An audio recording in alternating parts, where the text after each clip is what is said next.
125, Chaos 2. Despite Professor Marth's intervention, the situation degenerated as soon Roz and Linhos managed to recover from the vicious verbal beating they just endured. Who is that raving lunatic and why is he allowed to have any contact with the students? He has no shame nor regard for the feelings of others. Normally Roz would have been humble and submissive. For someone that had never left the small village of Lucia in over 30 years, the White Griffin Academy was intimidating. Roz was well aware that even a single brick of the castle was worth more money than he could earn in his whole life. Roz still couldn't believe one of his children had managed to get admitted in a place like that. He suspected that behind all his brave talk, Lith was actually having a hard life, surrounded by rich, spoiled kids. In any other circumstance, he would have never stepped inside, fearing that his presence alone was enough to put Lith in embarrassment.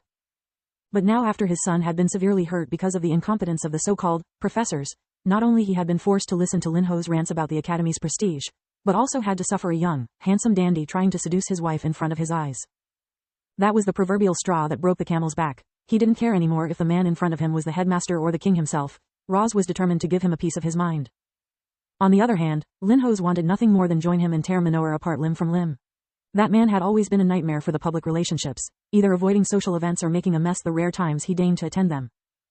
And now, in less than a day, Linhos had been assaulted and humiliated by him twice, both times in front of students and staff alike, destroying whatever pride and dignity his role was supposed to have. I wish I could tell him that if the previous headmistress that recruited Minower wasn't already dead, I would kill her myself.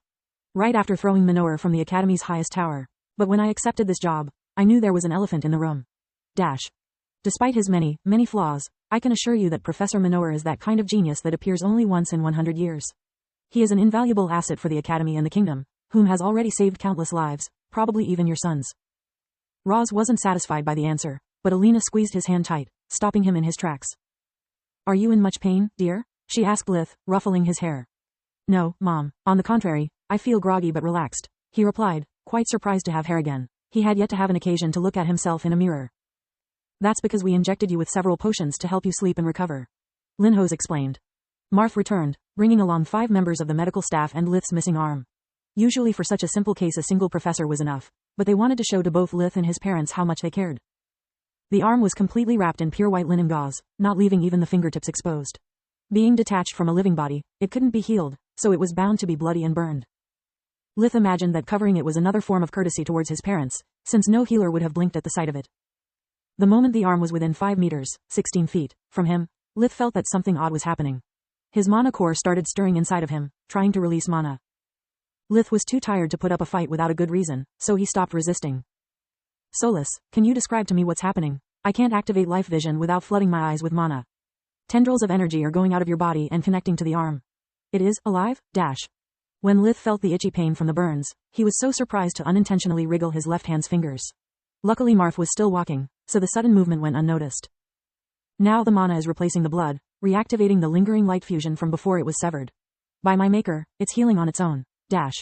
Solus was free to express her shock, but Lith had to keep his calm demeanor, acting like everything was normal instead of panicking. Just to be certain it wasn't all a crazy dream, Lith attempted to bend the left little finger. It moved at will. Lith extended his remaining hand to Alina. Mom, I'm a little scared now. Lith tried to convey his real feelings without arousing suspicions, at the same time drawing all the attention on himself. While focusing on his mother's warmth, he tried to call back the energies from the arm, but to no avail. The closer it got, the stronger the connection. The reattaching process went without a hitch, immediately followed by the healing one. Lith had to carefully remain still the whole time. A single spasm would betray his new and untimely secret. The night before the sabotage in the Dimensional Magic's training hall, a few hundred kilometers south from the border of the Griffin Kingdom, the High Council of the Desert Tribes had gathered, trying to plead their case to the benefactor. The Blood Desert was the biggest out of the 3 great countries in the Garland continent, the other 2 being the Griffin Kingdom and the Gorgon Empire. According to many, it was also the strongest and the most dangerous. The reason was that despite its harsh climate, the Blood Desert was the richest one in terms of mystic treasures and natural resources. While in other places to find magic crystals, one had to dig through mountains or explore vast forests, in the Blood Desert it was enough to find an oasis. The geysers of world energy that everywhere else were hidden, and could be found only by sheer luck or resorting to powerful artifacts like Solus or the Scorpicore's Pince Nez, there would manifest themselves in the form of water, vegetation and life. Among its dunes, it was possible to find rock formations rich in a rare metal, the Davris, that after being smelt and forged it would change its color from silver to black, according to how it was exposed to light, but most importantly was capable of cutting through iron like it was just wood. Davris was the strongest material known to man. Despite its name, the Blood Desert sands weren't red, but yellow gold. It derived from the countless lives lost during the past wars, when the different desert tribes would fight among themselves or against the foreigners trying to rob them of their land.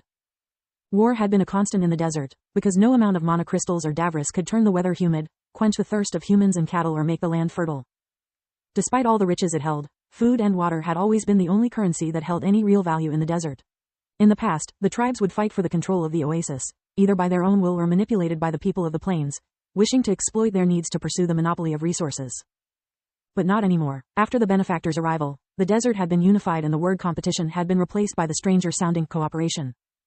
Oases were now shared, and each tribe would periodically rotate from one zone of the desert to another, allowing everyone to cyclically enjoy everything their country had to offer. Each of the tribe leaders, now simply called feathers, would receive wisdom and power, becoming strong in the ways of magic regardless of the talent they were born with. But what now could seem a divine country, came with a price. The benefactor's laws were the only laws, and the lightest punishment for breaking them was death. The feathers would rule above their people, but any change, small or big, had to receive the benefactor's approval. Even the High Council had been reduced to a mere formality, only one will really mattered. That was the reason it was now held only after the sunset, when the benefactor had a less fiery temperament. That night, the convened feathers were trying to persuade the benefactor about the many advantages the desert tribes would reap from invading a weakened griffin kingdom.